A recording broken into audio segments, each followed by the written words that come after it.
जी। तो donate a smile foundation is finally live in this webinar. तो शुरू करते हैं। मैम, आपको मेरी आवाज क्लियर आ रही है? जी हाँ। जी। ओके। सफर में धूप तो होगी, जो चल सको तो चलो। सफर में धूप तो होगी, जो चल सको तो चलो। सभी है भीड़ में, तुम भी निकल सको तो चलो। किसी के वास्ते राहें कहाँ बदलती हैं। तुम अपने आप ही तुम अपने आप को खुद ही बदल सको तो चलो। खुद ही बदल सको तो चलो। निदा फाजली जी की इन पंक्तियों के साथ सर्वप्रथम आज के इस प्रेरणादायक वेबिनार में मैं स्वागत करना चाहूंगी डोनेट अ स्माइल फाउंडेशन की ओर से उस मध्य प्रदेश की पहली महिला जिन्होंने माउंट एवरेस्ट की चोटी को फतेह कर भारत का तिरंगा लहराया, मिस मेघा परमार जी का। Ma'am, welcome to this webinar. We are so delighted to have you. सभी को मेरा जय हिंद। मानसी जी जय हिंद। और आपकी पूरी संस्था को भी मेरा नमस्ते। जय हिंद मैम। Thank you. सर्वप्रथम मैं बताना चाहूंगी हमारे डोनेट अ स्माइल फाउंडेशन के बारे में।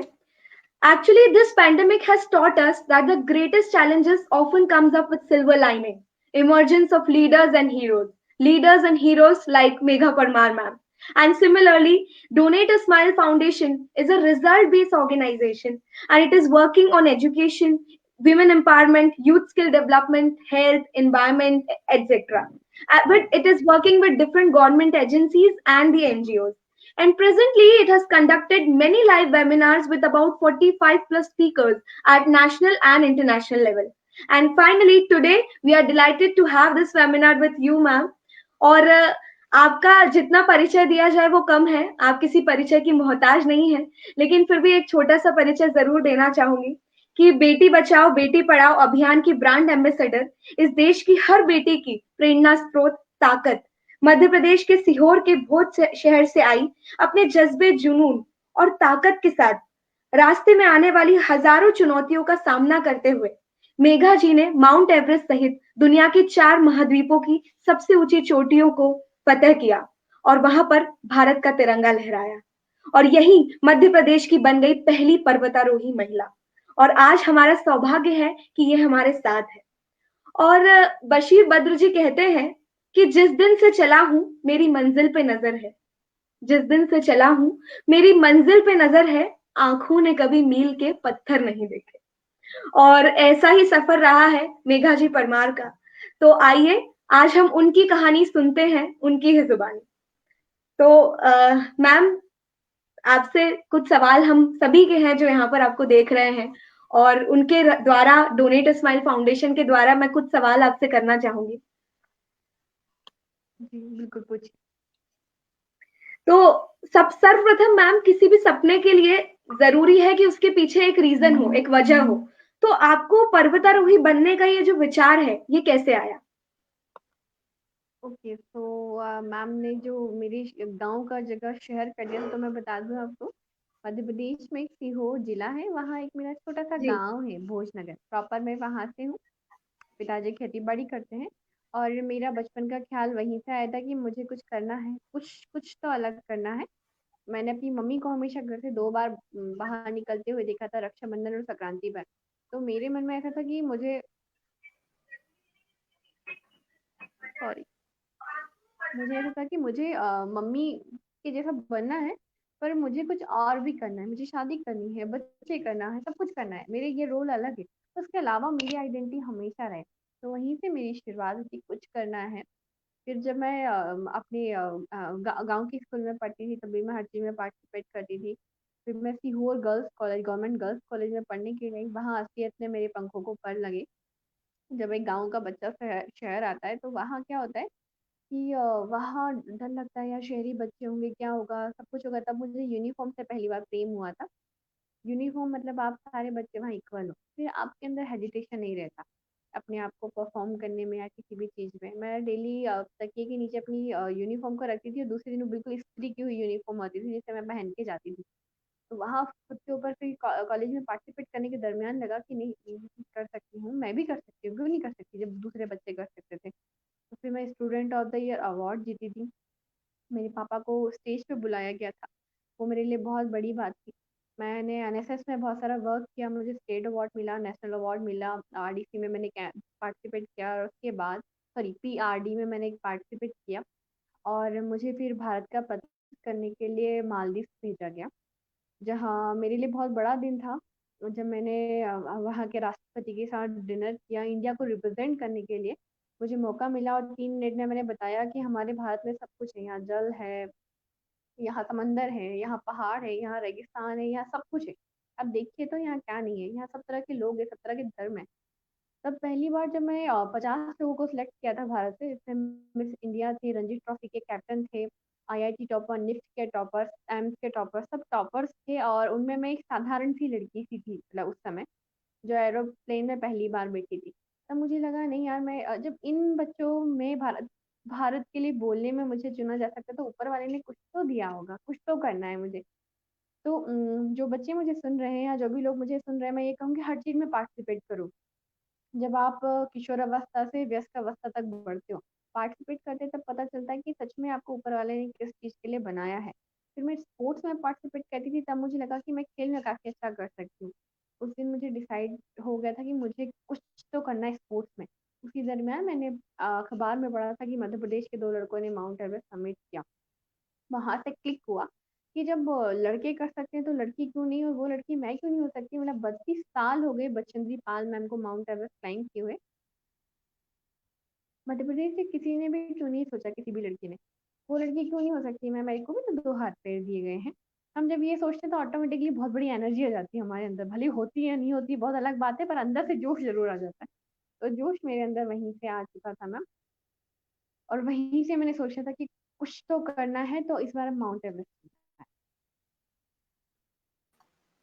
क्या बात है मैम, बहुत ही ज्यादा इंस्पिरेशनल रही ये वजह। और ये बात आपने बहुत सही कही कि अगर लड़के कर सकते हैं तो लड़कियां क्यों नहीं कर सकती। और कहा भी जाता है कि हीरा अगर है बेटा तो सच्ची मोती है बेटियां। और रोशन करेगा बेटा तो बस एक ही कुल को, दो दो कुलों की लाज होती है बेटियां। बिल्कुल और बिल्कुल। आप तो इस भारत की लाज, मध्य प्रदेश की लाज बन गई हैं। आज मध्य प्रदेश की शान है आप। और बहुत ही अच्छा लगा, ये लगता है कि जितने भी युवा यहाँ आपको देख रहे हैं, सुन रहे हैं, वो जरूर आपसे प्रेरणा लेंगे। और जितनी लड़कियां हैं उनके लिए आप सच में प्रेरणा स्रोत है। और अगला सवाल मैं पूछना चाहूंगी कि एक जब हम बड़ा कीर्तिमान हासिल करने के लिए सोचते हैं, तो इतना बड़ा कीर्तिमान हासिल करने के लिए एक लड़की के तौर पर, और वो भी जैसा आपने बताया कि एक भोज गांव जो सीहोर में गांव है, वहां की एक लड़की के तौर पर कई परेशानियां आई होगी कि गांव वाले क्या कहेंगे, लोग क्या सोचते हैं। बहुत बार लड़कियां जब कुछ अलग हटके करने की कोशिश करती हैं तो बहुत कुछ उनको सुनने को मिलता है, बहुत सारी कठिनाइयों का सामना करना पड़ता है। तो आपको कैसी परेशानियों का सामना करना पड़ा? उससे पहले आप, हम सभी के पास आपकी ये वीडियो है, तो ये ये वीडियो, ये हमारा पिक्चर है आपका, ये खुशी आपके चेहरे पर बता रही है। जी, उसके बाद हम आपका ये एक मैं वीडियो देखेंगे। किलिमंजारो क्लाइंब की थी। माउंट अच्छा। किलिमंजारो क्लाइंब की थी और बिल्कुल थक चुकी थी, पर एक खुशी वाला जोश होता है ना कि अरे मैंने कर लिया। जब हम कर नीचे आ रहे दिखाया। थे तब थोड़ा फोन में बैटरी बची हुई थी। उसका, हमारे जितने भी गाइड थे बहुत तेज जंप कर रहे थे और मैं उस समय अकेली लड़की थी, तो मैंने कहा मैं भी आपसे हाई जंप कर सकती हूँ। ये जोश उस समय का जब मैंने बहुत ऊपर जंप किया। अरे, बहुत बढ़िया। तो आपका सवाल, कौन सी कैसी परेशानियों का आपको वहां पर सामना करना पड़ा? देखिए, आप यदि ग्रामीण परिवार परिवेश से होते तो क्या होता है, मान लो आप शहर से हो, तो शहर में छोटे छोटे घर आसपास होते हैं, पड़ोसियों तक को नहीं पता होता कि दूसरे के घर में क्या क्या चल हो? रहा है। गांव में ये होता है कि गांव के सारे लोगों को पता होता है कि आपके घर में क्या चल रहा है, क्या नहीं हो रहा होता है। हर एक व्यक्ति के आपके पास आपके ऊपर नजर, जितने इसके फायदे उतने घाटे भी हैं। तो जब मैं माउंट बिल्कुल एवरेस्ट सही। की तैयारी कर रही थी, तब लोग बोलते थे तमाई छोरी पहाड़ पहाड़ जाती फिरे, वो तो टेंट में 2-2 महीना रहे, तुम क्यों भेजो। बहुत सारी ऐसी बातें होती हैं जैसे मुझे ऐसा लगता है कि हम लोग कम फेस करते हैं, हमारी फैमिली ज्यादा फेस करती है, क्योंकि हम तो बाहर रहते रहते तो वही है ना। वो यही बोल, वो हमेशा रिश्तेदारों से छिपाते थे, बताते नहीं। और मेरे पिताजी को तो बहुत बहुत बहुत ज्यादा कुछ सुनना पड़ा। हमारे यहाँ जिस जिस क्षेत्र से मैं आती हूँ, वहाँ मतलब आप 22 साल के हुए आपकी तुरंत शादी कर दी जाएगी, और आज मैं 25 साल की हूँ, मेरी शादी नहीं हुई, तो कितने साल उनको बेचारे को झेलना पड़ा, रोकना पड़ा। वो बहुत बड़ी बात थी। उसके बाद माउंट एवरेस्ट के लिए 25 लाख का अमाउंट लगता है। जिस मेरे पिताजी खेती बाड़ी करते हैं, और हमारे यहाँ एक बार का मुझे याद है किस्सा, मतलब पापा की परिस्थिति के बारे में, कि मेरे और मेरे छोटे भाई की फीस एकदम भरने के लिए टाइम आ गया था। तो हम मेरे पापा किसी से मांगते नहीं, उधार नहीं लेते, या तो खुद की बैंक की जो होती है वो, या फिर कुछ भी। तो पापा ने, जो हम गाय पालते हैं, उसी की बच्चियां होती है जिससे बेच के हम लोग मतलब सॉरी, उसी को बड़ा करके हम दोबारा गाय बनाते हैं। मात्र 14,000 रुपए के लिए पापा ने वो बछियां बेच दी थी, जिसको 3 साल तक पाला था, जो 1 साल बाद गाय बनने वाली थी। तो मतलब कठिन परिस्थितियों के बाद पिताजी ने इतने अच्छे से पाला पोसा, अच्छी एजुकेशन दी, और सपने पूरे करने के लिए 25,000 रुपए नहीं थे, तो 25 लाख तो बहुत बड़ी बात है। फिर भी उन्होंने मुझे रोका नहीं कभी भी। और मेरे गांव में लोअर टी शर्ट और जीन्स कोई अच्छा परिधान नहीं माना जाता, और वहाँ मैं हमेशा प्रैक्टिस करती थी, तो बाल कटवा लिए थे, लोअर टी शर्ट पहनती थी। ये चीज़ें मम्मी पापा को सुननी पड़ी। मेरी खुद की एंगेजमेंट को आज से 1 साल पहले तक 17 साल पूरे हो गए थे। तो उन लोगों को हर साल रोकना पापा को कि 1 साल और हाफ शादी के लिए दे दो, 1 साल और हाफ शादी के लिए दे दो। तो मुझे ऐसा लगता है कि मम्मी पापा ने बहुत ज़्यादा स्ट्रगल किया है, मुझसे कहीं गुना ज़्यादा उन्होंने पीछे फेस किया, जो वो मुझे कभी बताते भी नहीं है। जी। तो मतलब ये है कि इतना बड़ा मुकाम हासिल करने के पीछे भी बहुत स्ट्रगल होता है और सिर्फ आपका अकेले का नहीं, आपकी पूरी फैमिली का स्ट्रगल होता है। और ये बात तो आपने बिल्कुल। बिल्कुल सही कही है कि माता-पिता के साथ के बिना इतना बड़ा मुकाम हासिल करना शायद नामुमकिन ही हो जाता। तो मतलब आपके साथ-साथ आपके परिवार ने भी आपको इतना सपोर्ट किया, हर चीज़ इतनी सही और सारी चुनौतियों का सामना करके जब आप फाइनली इस मुकाम तक पहुँची है, तो उसका श्रेय कहीं न कहीं उनको देना बिल्कुल बनता है। और बिल्कुल हम सब भी बिल्कुल बिल्कुल। उनके शुक्रगुज़ार हैं, हम सब भी उनको थैंक यू कहना चाहेंगे कि आज मध्य प्रदेश को एक प्रेरणा स्रोत उनकी वजह से मिला है। तो thank you so much to them and thanks to you too. मेरे और पापा बोलते हैं हमेशा कि कोई भी मम्मी पापा अपने बच्चे का बुरा नहीं चाहता। हर पेरेंट्स चाहता है कि उसके बच्चा बहुत आगे निकले। मेरे पिताजी बिल्कुल ने सही। मुझे 2 लाइन बोली थी, जब मैं घर से बाहर भोपाल या कहीं भी जाती थी, कि बेटा तू जहाँ भी जा, सब कुछ कर दे, बस या सोच के कर दे कि तू अच्छा करेगी तो भी हमारो नाम होएगो, तू बुरे करेगी तो भी हमारो नाम होएगो। इस लाइन का अर्थ ये निकलता है कि बेटा तू जो भी करेगी उसका अर्थ पूरा मेरे जीवन पे पड़ेगा। तू अच्छा करेगी तब भी कहेंगे इसकी बेटी ने ये किया, तू बुरा करेगी तब भी कहेगा इनकी बेटी ने ये किया।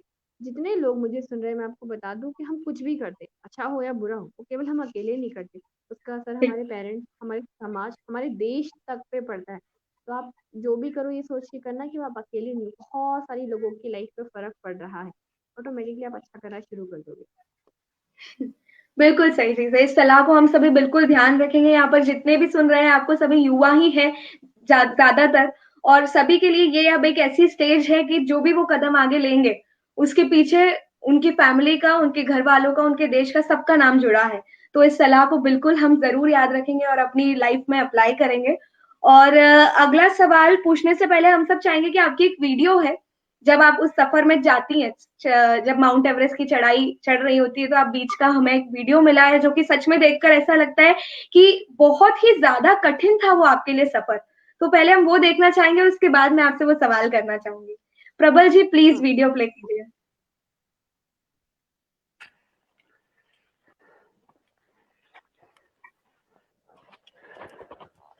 इसे लेडर कहते हैं। एक प्रवास के बीच में होता है जो हमें पार करना होता है। ये मात्र सेफ्टी, जो रस्सी दिख रही है आपको, इसे जी। सेफ्टी रोप बोलते हैं, सिर्फ ये फिक्स होता है, और ये कैराबिनर फिक्स होता है।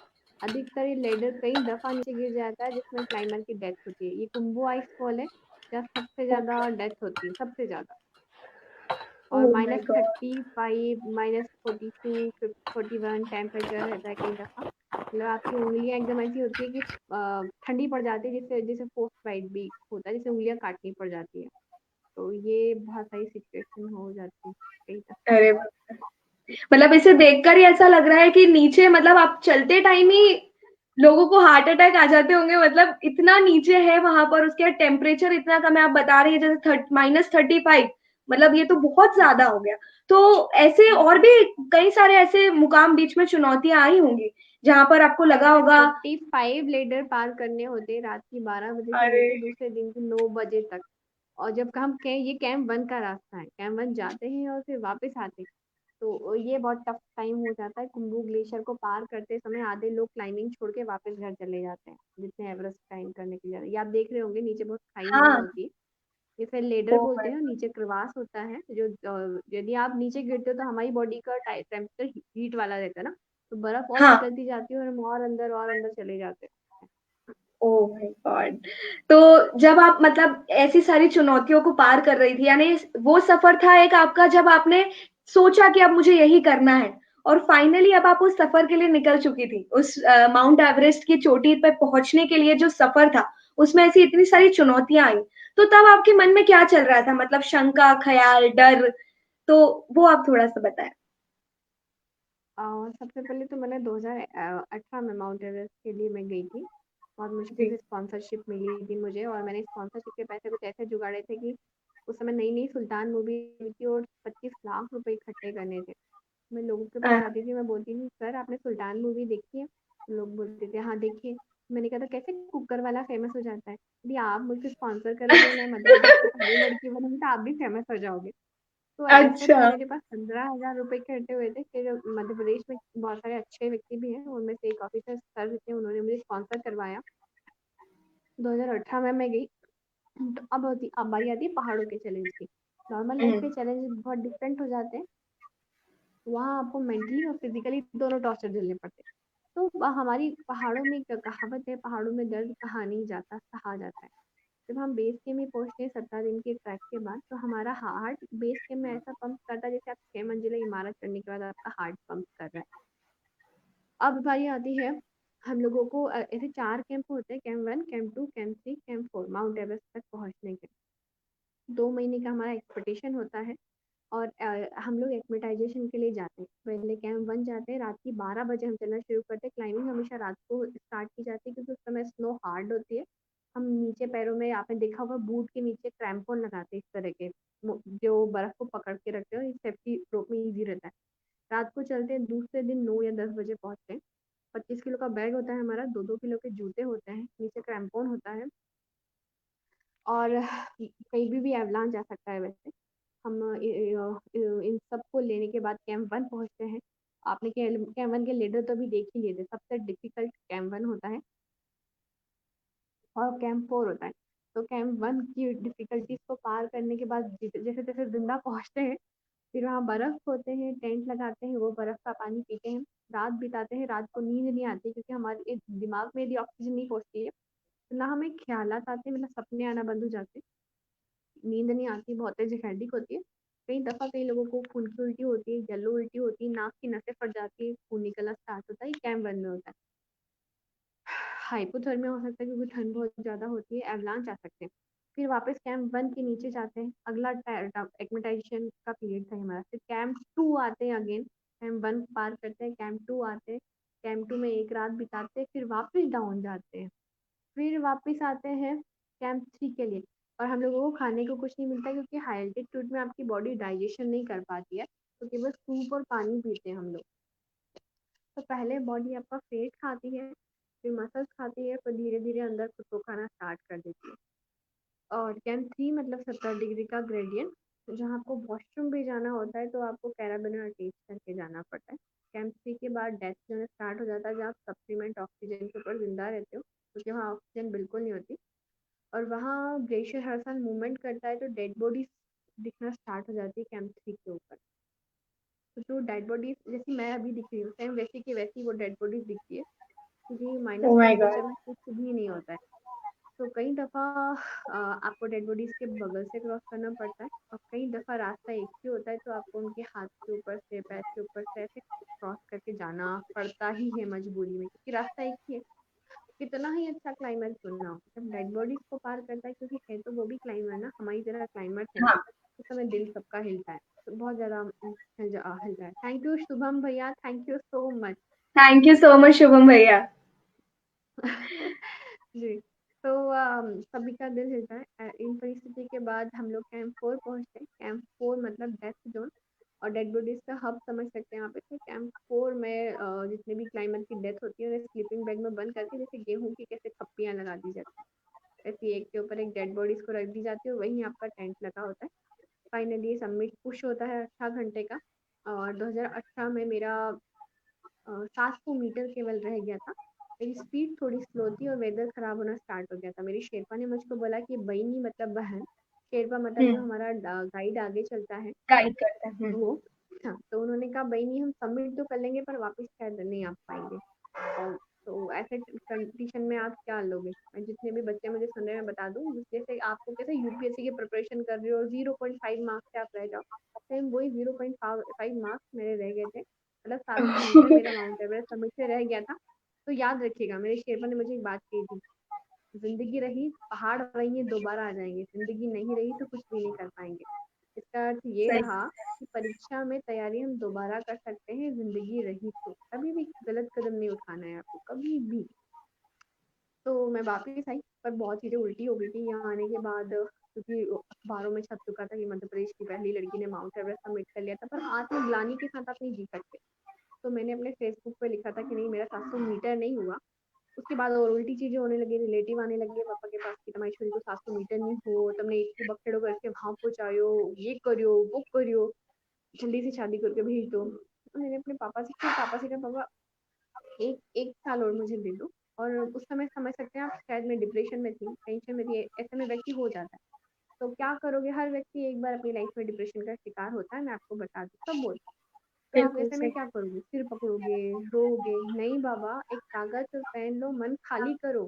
यदि आपको असफलता लिखी है तो उसे लिखो, क्यों मिली है। मैंने वही लिखा। शायद मेरी तैयारी प्रॉपर नहीं थी, मैंने लिखा कि मैं इंडियन फूड की आदी हूँ, तो अगली बाद बार में। मैं वो कमी नहीं करूंगी। और आप सब यदि ऐसी कंडीशन में होते कि घबराहट हो गई, काला अंधेरा छा रहा है, कुछ नहीं करना है, कॉपी पेन उठाना है, कॉपी पेन में लिख दो सारे मन की बात, भड़ा के भी किसी के मन से मतलब गाली देने का मन कर रहा है उसके बारे में लिखो। सीरियसली बोल रही हूँ, भले आपको फिल्मी लगेगा पर ये रियलिटी है कि मन बहुत हल्का हो जाता है, बहुत हल्का हो जाता है। क्योंकि हम हमारी बातें, जो हमारी सीक्रेट बातें होती है, हर एक तो नहीं बोल सकते ना। कॉपी पेन में कौन पढ़ेगा, उसको फाड़ के फेंक दो फिर। किसी को मिलना भी नहीं चाहिए बाद में कि आपने लिखा क्या था। वो आपके मन को हल्का करने का ही जरिया होता है। तो फिर से मैं दोबारा मनाली इंस्टीट्यूट गई कि नहीं, फिर से एक एक कदम बढ़ाना पड़ेगा। पर कहते हैं ना, किस्मत को कुछ और मंजूर था। तो वहां गई तो आर्टिफिशियल वॉल क्लाइंब के दरमियान मेरा विलियर जो मुझे सेफ्टी दे रहा था, उसके हाथों से हम्म। गलती से सेफ्टी छूट गई और उसी समय मेरा फॉल हुआ। तो 12 फीट से मेरा फॉल हुआ था, नीचे पत्थर थे, तो मेरी रीढ़ की हड्डी 2 जगह से फ्रैक्चर हो गई थी। और अरे मुझे बाप। तुरंत हॉस्पिटल लेके गए। तो पता चला कि मुझे बहुत ज़्यादा 2 हेयरलाइन फ्रैक्चर थे। और उसके बाद उन लोगों ने, क्योंकि पूरा इंस्टीट्यूट ब्लैक लिस्ट पे आता, तो मुझे फटाफट फटाफट बेल्ट बांध के मनाली से दिल्ली, जो मेरी ज़िंदगी का आज तक मुझे इतना दर्द कभी नहीं हुआ, मैं आपको बता दूँ। मनाली से दिल्ली जो बस का सफ़र था टूटी हुई कमर के साथ, वो मेरी ज़िंदगी के सबसे दर्द वाले पल थे, सबसे खतरनाक वाले। इतना दर्द कभी नहीं हुआ कि आपके दांत चिपक जाएंगे, रो रो के रोना, आंसू आना बंद हो जाते और दांत चिपक चुके होते, क्योंकि इतना दर्द होता है, इतना दर्द होता है हर धक्के पे कि बता नहीं सकते। सारे पैसेंजरों ने, आधे पैसेंजरों ने उनकी कंबल मेरे नीचे रख दी थी। सितंबर की अरे कड़ाके की ठंड में कौन करता है इतना, फिर भी उन लोगों को समझ में आता कि लड़की बहुत दर्द में और अकेली है। और दुनिया में अच्छे लोग सही। होते हैं, आप ये समझ सकते हैं। ऑटो वाले ने पैसे भी नहीं लिए, मेरे को शक्ल तक याद नहीं, पर आज तक मैं सबके लिए दुआ करती हूँ कि हाँ, दुनिया में अच्छे लोग होते हैं, उनके लिए दुआ करना जरूरी है, वरना तो बिल्कुल। दुनिया में अच्छाई खत्म हो जाएगी। ऑटो वाले ने मुझे ट्रेन में बिठाया, स्लीपर क्लास में किसी ने मुझे सीट दी। मैं बस स्टैंड, सॉरी स्टेशन पहुंची, भोपाल स्टेशन दूसरी सुबह।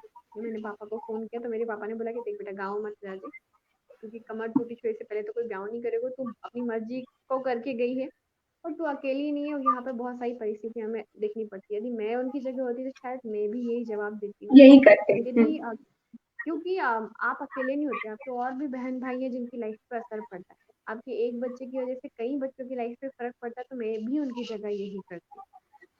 सही तो बात। मैं ट्रेन से उतरने के बाद भगवान जी को बोल रही थी, भगवान जी ये बताओ आप मुझे, कि पहले तो सपना पूरा नहीं हुआ, नौकरी है नहीं मेरे पास, पैसे देने कुछ है नहीं, अब बचा था एक शरीर, वो भी आपने तोड़ दिया, अब और कुछ चाहिए आपको? तो गुस्सा आता ना भयंकर वाला।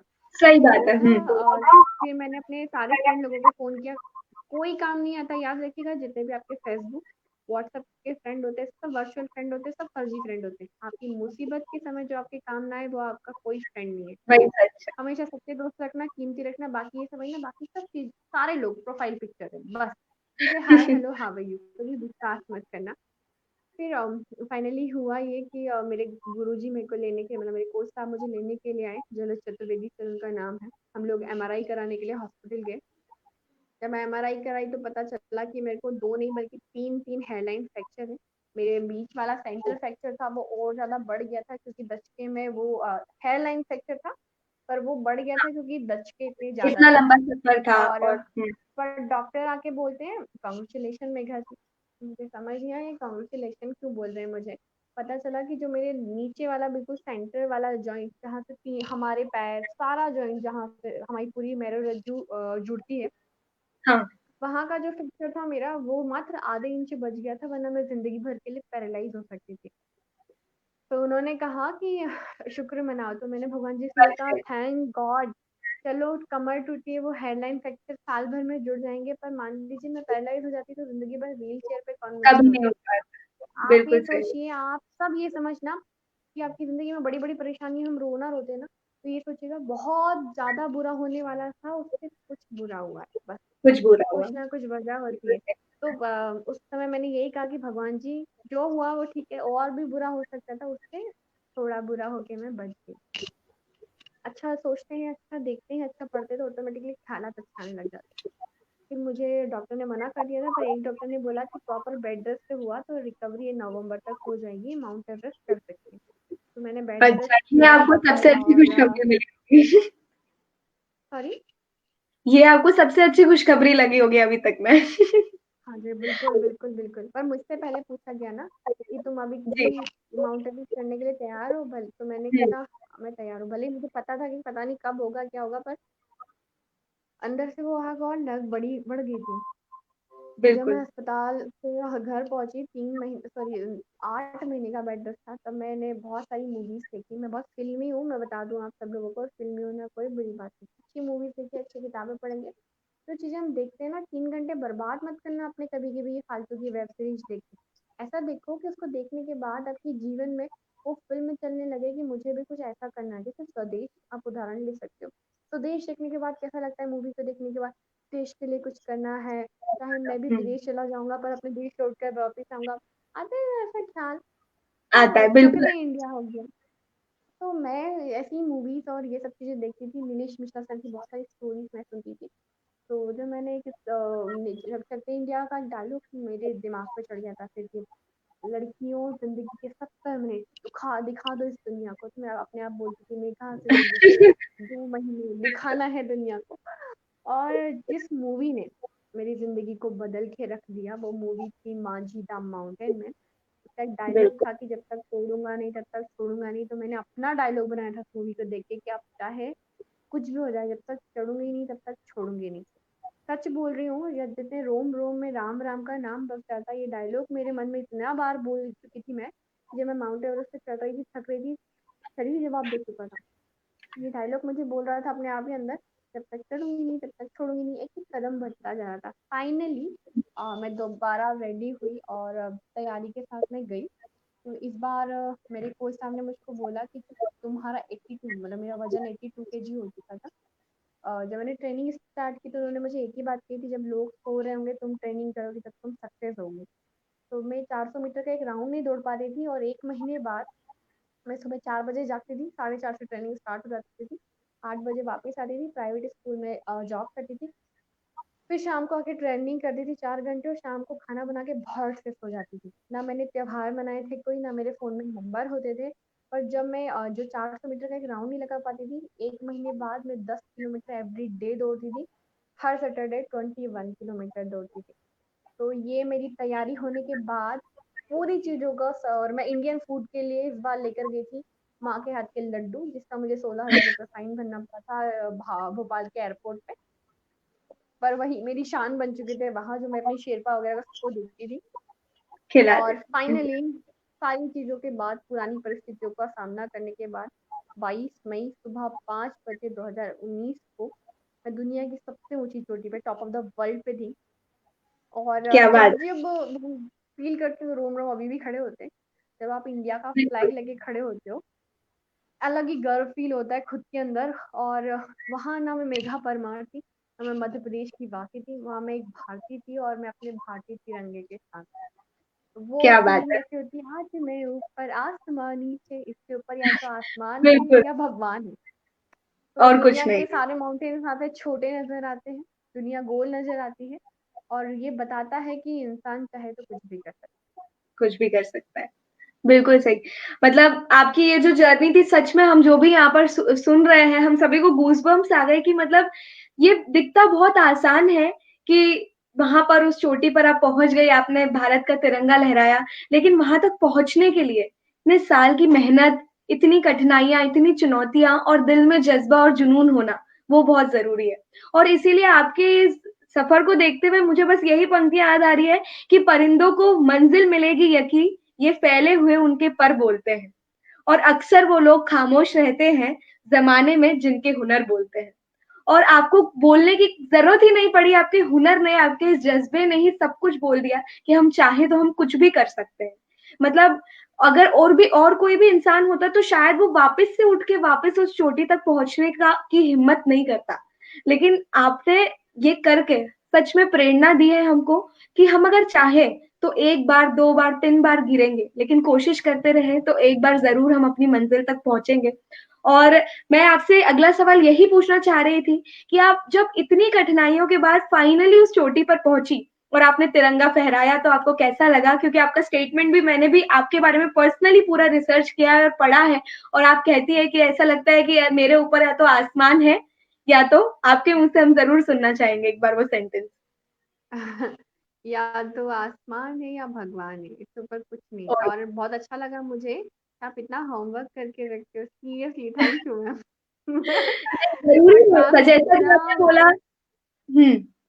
जी जैसा कि बोलिए आपने बोलिए। बोला कि हम लोग जो मूवीज से इंस्पिरेशन लेते हैं, सीरीज, वेब सीरीज वगैरह के बजाय हम ये जो इंस्पिरेशनल मूवीज देखें, तो हम लोगों के लिए, जो हम आज की यूथ है, हमारे लिए मूवीज तो इंस्पिरेशन है ही, लेकिन आप जैसे लोग भी इंस्पिरेशन है, जिन्हें हम लाइव देखते हैं, जिन्हें हम देखते हैं कि ये हमारी ही जनरेशन के लोग हैं, और ये अगर यहाँ तक पहुंच सकते हैं तो हम सब भी पहुंच सकते हैं।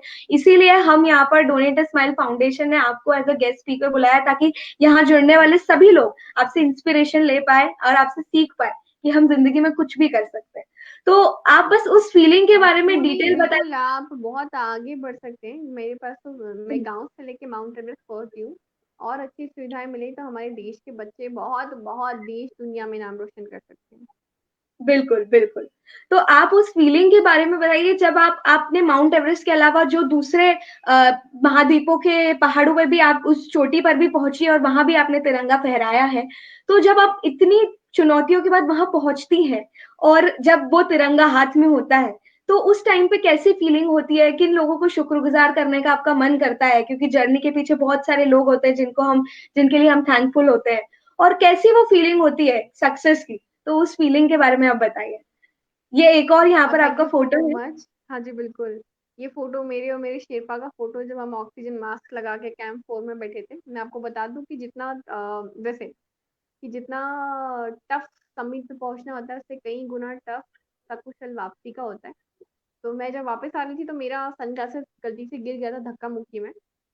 हम्म। जब सूरज की किरणें बर्फ पे गिरती है और वो रेटिना पे डायरेक्ट पहुंचती है, तो रेटिना झुलस जाती है, जिससे स्नो ब्लाइंडनेस हो जाता है, या तो आप जिंदगी भर के लिए अंधे हो जाते हो, 4 दिन के लिए या 1 दिन के लिए।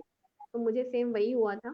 ये तो हम बहुत अच्छी कंडीशन में बैठे थे, जाने से पहले तैयारी करने समय दाई दाई और मैंने फोटोग्राफ क्लिक किया था। दाई मतलब शेरपा बिल, मेरे भाई। सो हम जब जा रहे थे तब हम आ रहे थे, ऑक्सीजन मेरा जैसे सनग्लासेस गिरा, स्नो ब्लाइंडनेस हुआ। बहुत लिमिटेड ऑक्सीजन हमारे पास बची बची थी। अब हम जब कैंप 4 में पहुंचे तो मजबूरी में हमें कैंप 4 में रुकना पड़ा। कैंप 4 मतलब डेथ जोन, और रात भर वहां रुकना मतलब अपनी मौत को निमंत्रण देना एक तरह से। तो मैं सुबह जागी तो मैंने अपने शेरपा से पूछा, दाई ये बताओ आप रात को जोर जोर से मुझे हिला क्यों रहे थे? मेरे शेरपा बोलते, मैं चेक करा था तुम मरी तो नहीं हो। क्योंकि अधिकतर क्लाइमर वहीं पे अपने शरीर को छोड़ देते हैं, क्योंकि वो इतना थक चुके होते हैं, ऑक्सीजन रात में अपने आप खत्म हो जाती है और वो गहरी नींद में सो चुके होते हैं। तो मुझे ऐसा लगा कि यार मेरे साथ भी ऐसा हो सकता था। दाई ने पूछा तो उनको दिखाई दे रहा है? दाई नहीं दिख रहा, अभी भी आंखें बहुत तेज दर्द कर रही है, स्नो ब्लाइंडनेस में आपकी आंखें सूज जाती है, लाल हो जाती है, कंकड़ नुमा कांटे नुमा चुभता है, पानी बह रहा होता है बहुत तेज। तो मैंने कहा दाई दिखाई नहीं दे रहा? तो उन्होंने कहा हम जिंदा नहीं बचेंगे, मर जाएंगे, हमें तुरंत चलना है। मैं आपको बता दूं, किसी और गेम में आप या तो हारते हो या जीतते हो, माउंटेनियरिंग एक ऐसा गेम है जहाँ आप छोटी-सी गलती में या तो ज़िंदा रहते हो या मर जाते हो। मर तो जाते हैं। सीधा-सीधा मुकाबला आपकी मौत से आपका हो रहा होता है, आपको नहीं पता अगले सेकंड आप ज़िंदा रहोगे या नहीं रहोगे। और जब आप मौत को इतने करीब से देखते हो तो बाकी सारी चीज़ें आपको बेमानी लगती है, फालतू लगती है, समझ में आ जाता है कि ज़िंदगी का असली मकसद क्या है। जब हम कैंप 4 से नीचे उतरने लगे तो सडनली बची हुई थोड़ी-सी ऑक्सीजन जो थी वो खत्म हो गई। ये फ़ोटो मेरा माउंट एल्ब्रूस के टॉप का है, यूरोप का हाईएस्ट माउंटेन है माउंट एल्ब्रूस, जी, उसी वहीं फीलिंग का के है। बारे में। जी। हाँ जी। तो जब मैं वापस आ रही थी तो मेरा ऑक्सीजन सडनली खत्म हुआ और मुझे जब आपको ऑक्सीजन नहीं आती तो आपका गला एकदम बहुत ही दब रहा होता है और आपकी हाँ पूरी नसें खिंचती होती है। वहाँ भी किस्मत ने मेरा साथ दिया, मतलब मेरे को ऐसा लगा नहीं था कि मैं बचूंगी। मैंने अपने शेरपा को बोला था कि दाई अब चले जाओ, तो वो मुझे छोड़ के नहीं गए। वो जितने भी लोग मुझे क्रॉस कर रहे थे उनको बोल रहे थे मेरा बहनी मरने वाला है, कोई बचा हो आप ऑक्सीजन दे दो, मेरा बहनी मरने वाला है। तो कोई नहीं दे रहा था क्योंकि किसी के पास था नहीं। पर सडनली नहीं। मेरे दाई का एक फ्रेंड वहां से गुजरा, लाखपा दाई। लाखपा दाई ने बोला मेरा क्लाइंट ऊपर मर गया है, उसका बचा हुआ ऑक्सीजन बचा है। तो उनका ऑक्सीजन मुझे मिला और मुझे मेरी जिंदगी की सबसे कीमती और गहरी सांस मिली। और तब मुझे समझ में आया कि सारी चीजें बेमानी है, सारी चीजें दुनिया में ऊपर वाले ने केवल आपको एक ही मकसद के लिए भेजा है, इस दुनिया को और भी सुंदर और भी खूबसूरत और भी प्यारा बनाने के लिए और ढेर सारा प्यार बांटने के लिए। क्योंकि इस दुनिया में प्यार की बहुत कमी है और आपको भी कभी कभी प्यार की कमी महसूस होती होगी। सादगी को बिल्कुल। अपनाइए, जैसे आप ओरिजिनल हो वैसे रहिए, मुकुटा पहनना छोड़ दीजिए, आपको लगेगा कि आप बहुत अच्छी जिंदगी जी रहे हैं। और जब मैं हॉस्पिटल पहुंची तब मुझे पता चला कि जो ऑक्सीजन मुझे मिली थी वो मिली थी अंजलि कुलकर्णी मैम, उनका नाम है, मुंबई की क्लाइमर थी। दो हस्बैंड वाइफ क्लाइम कर रहे थे तो उसमें से उनकी डेथ हो गई थी मैडम की। उनके ऊपर उनके हस्बैंड ने बुक लिखी है, शायद आप सब कभी पढ़ेंगे तो उन्होंने जिक्र भी किया है मेरे नाम का, मीरा, कि जब जब मैं अच्छा। मेघा के गले में सांस को ऊपर बढ़ते हुए देखता हूँ तो ऐसा लगता है अंजलि उसके गले में सांस ले रही है। तो क्या मुझे बात। ऐसा लगता है कि मेरी सांस है किसी की अमानत है। मैं कोशिश करती हूँ कि मैं किसी के काम आऊँ और ताउम्र मैं कोशिश करूंगी कि मैं किसी ना किसी के हमेशा काम आऊँ। तो अब मैडम के क्वेश्चन पे पहुंच जाते हैं हम, माउंट जी। एल्ब्रूस। तो माउंट एल्ब्रूस के टॉप पे जब मैं पहुंची थी, मैं बता दूं कि मुझे बड़ा ईगो हो गया था, बाबा अपन तो माउंट एवरेस्ट क्लाइम कर लिए, सारे माउंटेन्स छोटे छोटे हैं, अलग अलग। ऐसा बिल्कुल नहीं होता है, हर व्यक्ति अपने आप में अलग होता है, तो हर पहाड़ अपने आप में बहुत अलग होता है। तो मतलब माउंट एल्ब्रूस पे चंद मिनट में वेदर ऐसे खराब हो रहा था कि कभी स्नोफॉल हो जाता था बहुत तेज, कभी बहुत तेज धूप हो जाती है, कभी बहुत तेज ठंड हो जाती है, माइनस में टेम्परेचर पहुंच जाता है, कभी विंड हो जाती है। मतलब समझ नहीं आता जैकेट पहनोगे या उतारोगे। तो ये बहुत टफ चैलेंज हो जाता है वहाँ पे। तो जी। माउंट एल्ब्रूस समिट कुछ बहुत टफ रहा था। और शायद आपने सुना होगा द्वितीय विश्व युद्ध में जो हुआ था पूरी चीज की, दूसरी टीम हारी थी, वो इसी वजह से आई थी हम्म। कि वहाँ वेदर बहुत जल्दी चेंज हो जाता है। जी। फिर हम लोग जब गए, जब मैं माउंट किलिमंजारो गई तो मैंने टीम को लीड किया था पहली दफा मेरी जिंदगी में। मैंने वहाँ पे 3 रिकॉर्ड बनवाए थे कि मध्य क्या प्रदेश बात। के पहली ओल्डेस्ट वुमन थी, 48 ईयर्स की, उनको क्लाइम करवाया था। और 15 साल का बच्चा था, उनका नाम है अमन गौर, उनको क्लाइम करवाया था, वो मध्य प्रदेश की यंगेस्ट क्लाइमर है। पूरे देश के पहले डॉक्टर थे, डॉक्टर जयप्रकाश परमार, तो उनको क्लाइम करवाया था। तो वो भारत के पहले शिशु रोग विशेषज्ञ हैं जिन्होंने ये माउंटेन क्लाइम किया है। तो ये रिकॉर्ड बने थे। और मेरे लिए टफ इसलिए था मैम कि एक टीम के सदस्य बहुत स्लो चल रहे थे, तो एक बहुत फास्ट चल रहे थे, ऊपर बिल्कुल। जाना वापस आना, सबका पानी का मैनेज करना। तो मेरी लाइफ का पहला टास्क टीम लीड करना बहुत डिफरेंट रहा।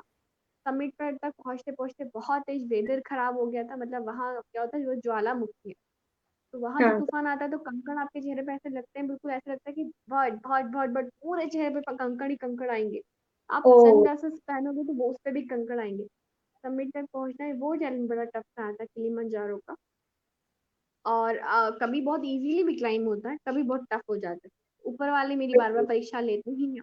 तो वो एक अलग चीज हो गई थी। फिर मैंने ऑस्ट्रेलिया का हाईएस्ट माउंटेन क्लाइम किया, जिसे मेरे साथ मध्य प्रदेश के प्रथम पुरुष शोभितनाथ शर्मा सर, उन्होंने भी जी। क्लाइम किया और ये मध्य प्रदेश के पहला रिकॉर्ड बना। फिर मैं माउंट अकंगुआ गई और कहते हैं ना सब कुछ अच्छा अच्छा नहीं होता। तो मात्र 462 मीटर मेरा माउंट अकंगुआ रह गया, वेदर खराब होने की वजह से, खुद की स्पीड थोड़ी स्लो होने की वजह से, क्योंकि डाइट का मुझे बहुत प्रॉब्लम होता है और वहाँ ओके। इंडियन फूड मिलता नहीं है, ब्रेड मुझसे हाँ। खाया बनता नहीं है। सब पे आकांक्षा की मेन प्रॉब्लम है, वहाँ पानी नहीं होता है, तो हम लोगों को बॉटल में पानी कैरी करके लेके जाना पड़ता है। 3 दिन में 3 बॉटल पानी पीते हैं तो बॉडी में डिहाइड्रेशन बहुत ज्यादा हो जाता है। हमारी बिल्कुल, टॉयलेट का कलर जो होता है वो वाइट, येलो, फिर डार्क रेड टाइप का होना स्टार्ट हो जाता है, क्योंकि बॉडी दिन भर चल रही होती है और ओ, डिहाइड्रेशन बिल्कुल चरम सीमा पे पहुंच चुका होता है। तो वो टास्क था। इस बार फिर से मैं तैयारी कर रही हूँ, आप सबकी दुआ रही तो मैंने अभी सातों महाद्वीप में से 4 के माउंटेन्स क्लाइंब किए हैं और करवाए हैं। आप सबकी दुआएं रही तो मैं सातों महाद्वीप क्लाइंब करूंगी, और क्या हम सब बात है। ढेर सारे माउंटेन्स क्लाइंब करेंगे और बहुत कुछ सीखेंगे। बहुत खूब, हम सबकी दुआएं बिल्कुल मैम आपके साथ है और ये भी आप जरूर फतेह कर जाएंगी। और हम सभी भी यही चाहेंगे कि आप करें, क्योंकि आप सच में हमारे लिए प्रेरणा स्रोत है। और अगले सेशन में हम उसके बारे में भी जरूर कभी ना कभी बात करेंगे और आप उसकी जर्नी भी हमें सुनाएंगे, ऐसी हमें दुआ है, या ऐसी हम दुआ जी। करते हैं। और सच में हमने देख लिया जब आपके हाथ में वो तिरंगा होता है और आप वहां पर भारत को रिप्रेजेंट कर रही होती है और भारत का झंडा लेकर जब आप वहां खड़ी होती है, तो शायद उस फीलिंग को शब्दों में हम बयां कर ही नहीं सकते। वो खुशी, वो अलग ही सोपान पर पहुंच जाती है वो खुशी। और वो हम आपके चेहरे पर देख सकते थे इन फोटोज में, इसलिए हमने आपके फोटोज कलेक्ट किए ताकि बीच बीच में सभी लोग आपके इस सफर के साथ हम भी चलते जाए और हम भी वो चीजें महसूस कर पाए। तो अब मैं पूछना चाहूंगी मैम कि इस पूरे सफर में आपके लिए सबसे ज्यादा गर्वमयी क्षण कौन सा था? मतलब ऐसा क्षण जब आपको खुद पर, अपने परिवार पर बहुत गर्व महसूस हुआ हो। ओके, तो जब मैं वापस आई, जो लोग ताने देते थे और वही मेरे पापा को कंधे पे बिठा के डीजे से स्वागत कर रहे थे, वो पल लगा कि नहीं यार, खुद को कभी प्राउड फील नहीं होता, मैं बता दूं आपको। प्राउड उस समय होता है जब अपने वाले को बड़ी रिस्पेक्ट मिलती है। उस समय लगा कि बिल्कुल पापा सही बात। कितने खुश है, कितनी बड़ी स्माइल है उनके चेहरे पे। वो पल मेरे लिए मेरी आंखों के सामने कभी जा नहीं सकता। मेरा छोटा भाई, मम्मी बहुत खुश थे, और रिश्तों की अहमियत मुझे समझ में आई। और सफलता कभी एक अकेले की व्यक्ति की नहीं होती, आप याद रखिएगा। सफलता बिल्कुल, के पीछे बहुत सारे लोगों का हाथ होता है। मैं उनको भी थैंक यू बोलती हूँ जो काम करने वाले भैया गेट पे बैठे होते थे, वो ऑफिसर या मंत्री से मिलवाने के लिए मेरी पर्ची अंदर तक पहुंचाते थे। कई दफा उन लोगों ने मेरे को उनके टिफिन खिलवाए, क्योंकि उन देखते थे मैं कितनी भूखी आती थी सीहोर से लेके गाँव से लेके। सफलता बिल्कुल, कभी एक अकेले की नहीं होती, उसमें बहुत सारे लोगों के हाथ होती। हो सकता है आपके काम वाले भैया हो, आपके दूध वाले भैया हो, बहुत सारे लोगों का कंट्रीब्यूट होता है जो आपको मेहनत करते हुए देखते हैं और आपकी हमेशा सपोर्ट करते हैं। हमेशा उनको थैंक यू बोलिएगा आप सब लोग। तो सभी सभी मेरे टीचर्स वगैरह बहुत खुश थे, वो मुझे बहुत अच्छा लग रहा था, सबको प्राउड फील हो रहा था। मध्य प्रदेश की कैबिनेट में आज तक मतलब पूरे देश की कैबिनेट में कभी ऐसा नहीं हुआ था। कैबिनेट में बुला के बिल्कुल सम्मान किया गया था। मध्य प्रदेश की जीके की बुक में नाम आया था। और जी, सबसे बड़ा जो अचीवमेंट मुझे लगता है वो ये था कि जब बहुत सारी बच्चियों के पापा मम्मी के और बच्चियों के फ़ोन आते हैं, वो बोलते हैं कि दीदी मुझे भी मेरे पापा ने परमिशन दे दिया आगे पढ़ने की, और अब वो जल्दी कम उम्र में मेरी शादी नहीं कर रहे। 18 साल के बाद भी मैं कहती हूँ कि 18 में शादी मत करो। उस समय तक तो बच्चों को बिल्कुल समझ ही नहीं आता कि करना क्या है। कम से कम कॉलेज सही तक बात, टाइम तो दो शादी से रुकने का, कि वो करना क्या चाहते हैं। तो बोले दीदी मुझे टाइम दिया। देखो पहले थोप दिया जाता कि बीए करो, आर्ट्स लो, गृह गृह शास्त्र लो। अब बच्चों को, लड़की हो या लड़का, उन पे थोपते नहीं है। सब्जेक्ट लेने की परमिशन है। मेरे खुद के डिस्ट्रिक्ट से बहुत सारे कॉल आते हैं, तब मुझे बहुत अच्छा लगता है कि बच्चियों को ये नहीं कहता कि तुम गाँव की है तो कुछ नहीं कर सकती। सबको लगने लगा कि गाँव के बिल्कुल, बच्चे भी कुछ भी कर सकते हैं। मैं उनको यही बोलती हूँ, मान लो हमारी एजुकेशन में थोड़ी कमी रही होगी तो हम लोग रोड गोड़ है। रोड गोड़ मतलब जिस रफ एंड टफ बच्चे होते हैं ना, हम आगे जाके भी कुछ भी कर सकते हैं। कभी भी अपने आप को कम मत सोचना। ये चीज़ बहुत अच्छी लगती है। बच्चियों के पेरेंट्स मुझे फ़ोन करके बोलते हैं कि उनको मेरे अकेले के माउंट एवरेस्ट क्लाइंब करने से भी इतनी बच्चियों के जीवन पे असर पड़ा है। वो मेरे लिए सबसे बड़ा अचीवमेंट होता है मैम, और खुद को प्राउड फील होता है। और ये प्राउड फील जो आप फोटो देखते हो, मैं अपने बप्पा बिल्कुल। को एवरेस्ट टॉप तक साथ लेकर गई थी, ये वो वाला फोटो है।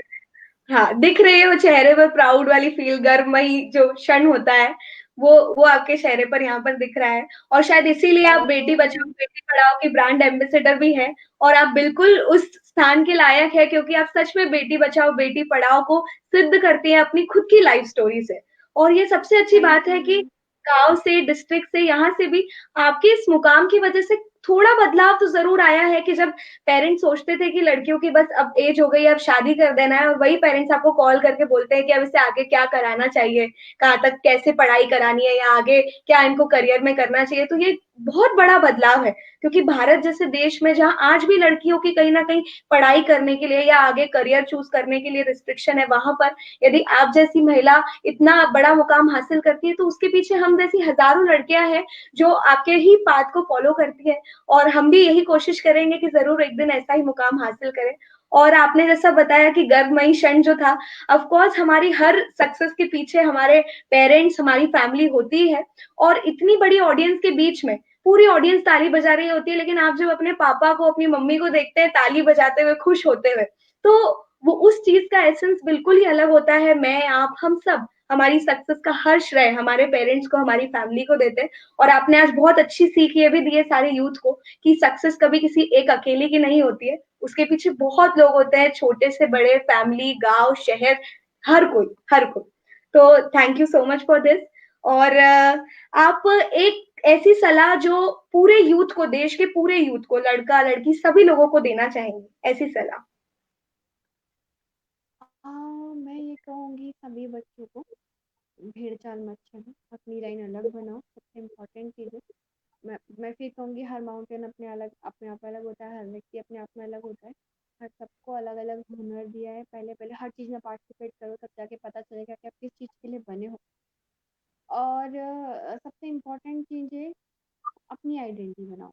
यदि मैं मान लो आज माउंट एवरेस्ट नहीं चढ़ रही होती, मान लो उदाहरण के लिए मेरी शादी गांव में हो चुकी होती किसी, तो मैं वहाँ चाहे कंडे फेंक के होता, या रोटी बना के होता, या सिलाई करके होता, या किसी भी काम से होता, पर मैं एक वादा करती हूँ कि मेरी आइडेंटिटी पूरे गांव में सारी महिलाओं में जरूर अलग होती। मैंने सोच लिया था बिल्कुल। ये कि मैं खाली भी नहीं होंगी, तो अपनी आइडेंटिटी हमेशा जिंदा रखो। किस लिए? आप ये हुनर से, आपके अंदर कुछ तो ऐसा होगा जो दूसरों से अलग होगा। बिल्कुल। और हम लोग क्या करते हैं, हम लोग लक्ष्य डिसाइड करते हैं, आधे रास्ते पे तक पहुंच जाते हैं, उस समय शरीर को दर्द होता है, दिमाग बोलता है छोड़ दो छोड़ दो, हम उसी समय छोड़ देते हैं। याद रखिएगा, आधी लाइन पार करने के बाद आप बीच में खड़े हो तो आप वापस आधा जाओगे, इससे अच्छा है क्यों ना पूरा कर लो, इतना ही तो टाइम लगेगा।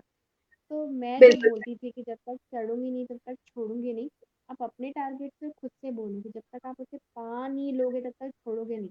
एक दिन पक्का आप अपने टारगेट को अचीव कर लोगे, पक्का। बिल्कुल। Thank you so much ma'am, इस बात को हम जरूर याद रखेंगे। और आपने एक और चीज कही थी कि पहाड़ों पे जब होते हैं, हम होते हैं, तो हम लोग कहते हैं कि दर्द कहा नहीं जाता, सहा जाता है। तो जितनी भी चुनौतियां आएंगी, हम सभी जो यूथ है इस देश के, हम उसको सहेंगे, उन्हें पार करेंगे और एक लक्ष्य हासिल करके अपनी आइडेंटिटी हम जरूर बनाएंगे। और ये एक और आपका पिक्चर है, ये कहाँ का है मैम?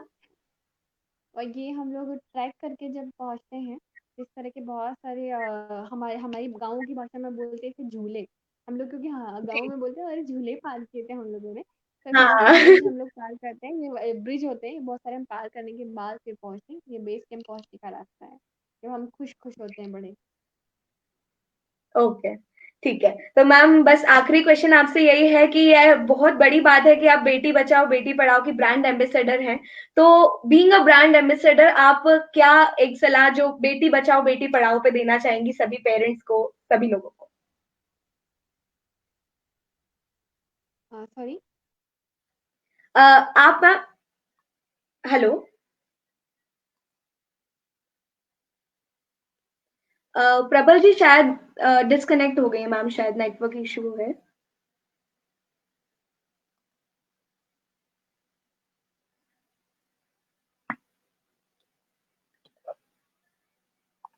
हेलो। ओके। मैम कुछ नेटवर्क इशू है, तो मैम डिस्कनेक्ट हो गई है शायद, 1 मिनट में मैम वापस ज्वाइन कर रही है। हम लोग कंटिन्यू करते हैं। और मेघा जी परमार मैम की स्टोरी सुनकर हम सभी को सच में आज बहुत ज्यादा प्रेरणा मिली है। सिर्फ एक नहीं, 4 महाद्वीपों के दूसरे पहाड़ों को भी चढ़कर उन्होंने जो एक मुकाम हासिल किया है, हम सभी के लिए प्रेरणा है। और मैम हमारे साथ वापस जुड़ चुकी हैं। Welcome again ma'am. तो हमारा क्वेश्चन था कि बेटी बचाओ बेटी पढ़ाओ की ब्रांड एम्बेसडर होने के नाते आप क्या एक आखिरी सलाह हम सभी को देना चाहेंगे? पहली चीज मैंने बताया, सारी लड़की हो या लड़का हो, लड़कियों को स्पेशली अपनी आइडेंटिटी जिंदा हमेशा रखनी चाहिए।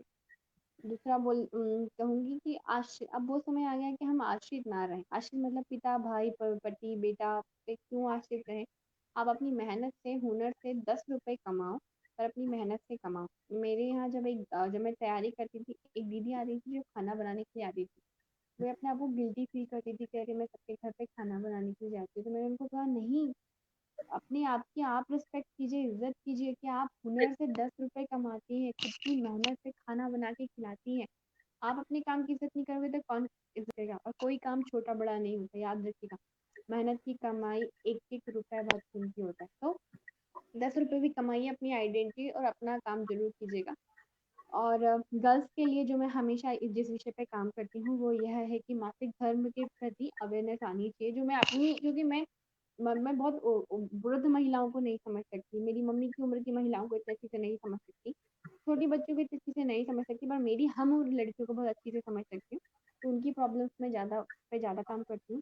दूसरा होता है, मेरी उम्र की जो बच्चियाँ होती हैं वो सबसे ज़्यादा ब्लैकमेलिंग की शिकार होती है कॉलेजेस में, स्कूल्स में। जी उनके लिए मैं कहती हूँ कि पहला कदम ही सुरक्षा है। यदि हम लोग छोटी-छोटी पहली चीज़ पे ही डर गए तो वो व्यक्ति और या वो डर हम पे और हावी होता जाएगा। अपने पेरेंट्स, अपने दोस्तों को चीज़ों को शेयर करो, डर को हावी मत होने दो। हाँ, बहुत रफ लैंग्वेज में बोल रही हूँ, पर उसमें कहा जाता है तू से तेरी पे बात पहुँचती है। हमेशा लोगों को आप पे ही रोको, तू पे मत जाने दीजिए। सभ्यता और गरिमा जो लाइन है ना वो हमेशा बना के रखिएगा। अपनी रिस्पेक्ट हमेशा बना के रखिएगा, अपनी आइडेंटिटी, अपनी सेल्फ रिस्पेक्ट। और बिल्कुल। बार उसी चीज पे आके लाइन रुकती है, पहला कदम ही सुरक्षा है। कभी भी डर को हावी मत होने दो अपने आप, उस डर को वही खत्म करो।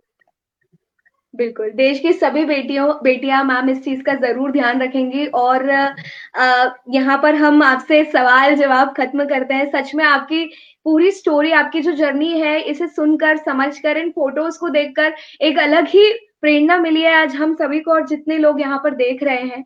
मैम आपसे पूछना चाहूँगी कि आपको यहाँ डोनेट अ स्माइल फाउंडेशन में इस वेबिनार में आकर कैसा लगा? और हम क्या-क्या नया कर सकते हैं? आपकी तरफ से कोई सलाह, कोई सजेशन हो, तो मैम प्लीज़। बहुत अच्छा लगा, बहुत तैयारी के साथ आप आते हैं, सबसे बड़ी बात यह है। बहुत अच्छे प्रश्न आप तैयार करते हैं ताकि सही जवाब और सही जानकारी लोगों के पास पहुंचे। आप बहुत जी, अच्छा कर रहे हैं, बहुत बेहतर कर रहे हैं। आप ऐसे ही आगे बढ़िए, बहुत तरक्की तो आप कर ही रहे हैं, बहुत सारे लोगों को और तरक्की तक पहुंचाएंगे, क्योंकि किसी भी एक व्यक्ति की बात किसी की लाइफ में लग गई तो उसकी ज़िंदगी बदल सकती है। तो हो सकता है आप किसी ना किसी की ज़रूर, किसी ने पक्का किसी ना किसी की लाइफ ज़रूर बदलने वाले हैं। एक दो नहीं, काफ़ी सारे लोगों की लाइफ बदलने वाले हैं। लॉकडाउन के बाद तो वैसे भी लोगों को इंस्पायर होने की बहुत ज़रूरत है। तो बहुत जी। अच्छा काम कर रहे हैं, आप सबको ढेर सारी शुभकामनाएं। खूब आगे बढ़िए, और जो लोग मुझे सुन रहे हैं उनको भी मैं बोलूंगी खूब आगे बढ़िए, खूब तरक्की कीजिए, रुकिए मत, चलते रहिए, आगे बढ़ते रहिए, बस आगे बढ़ते रहिए। Thank you so much ma'am. इसी तरह आपका सपोर्ट, आपका साथ मिलता रहा तो हम बिल्कुल डोनेट अ स्माइल फाउंडेशन इसी तरह से और वेबिनार कराता रहेगा, लोगों को मोटिवेट करने का काम और जितनी भी गतिविधियां ये करता है, जैसे अभी इको फ्रेंडली गणेशा की एक्टिविटीज चल रही हैं, लोग बनाकर यहाँ पर पोस्ट कर रहे हैं, कॉम्पिटिशन्स करवाते हैं, हम लोग बहुत सारी दूसरी दूसरी एक्टिविटीज करते हैं जिससे हम इस देश के यूथ को मोटिवेट कर पाए, एजुकेशन को प्रमोट कर पाए, विमेन एम्पावरमेंट को प्रमोट कर पाए। और आज इस वेबिनार के बाद सच में बहुत सारा यूथ होगा जो बहुत मोटिवेट हुआ होगा और हो सकता है आपके पास कॉल आना शुरू हो जाए कि मैम अब हमें भी लाइफ में कुछ करना है और लड़कियां आपको जरूर कॉल करेंगी कि मैम हमें भी आपकी तो तरह कुछ आप करना मुझे इंस्टा पे फॉलो कर सकते हैं, मेघा है। द बिल्कुल। माउंटेनियर, या और मुझे फेसबुक पे भी देख सकते हैं, मेघा परमार, एवरेस्ट मेघा। और हाँ सॉरी, इंस्टा पे भी एवरेस्ट मेघा, ट्विटर पे भी एवरेस्ट मेघा। मैं कहीं भी मिल जाऊंगी, हर मैसेज का मैं रिप्लाई इसलिए करती हूँ कि मुझे ऐसा लगता है, कभी मैं भी सबसे पूछती थी, लोग जवाब नहीं देते थे, कितना बुरा लगता है। तो मैं हमेशा जरूरी क्वेश्चनों का रिप्लाई जरूर करती हूँ, आप मुझसे बेझिझक पूछ सकते हैं। Thank you so much for being so kind ma'am. मैं आपको अभी फॉलो कर रही हूँ सबसे पहले और यहाँ पर जितने भी लोग हैं सभी लोग आपसे बिल्कुल कनेक्टेड रहेंगे। हमारे लिए सच में we are very grateful that you have joined our session and we are so thankful to you for such a great and kind words and the inspiration that you gave today. Thank you so, so, so much, ma'am. Thank you, bye bye.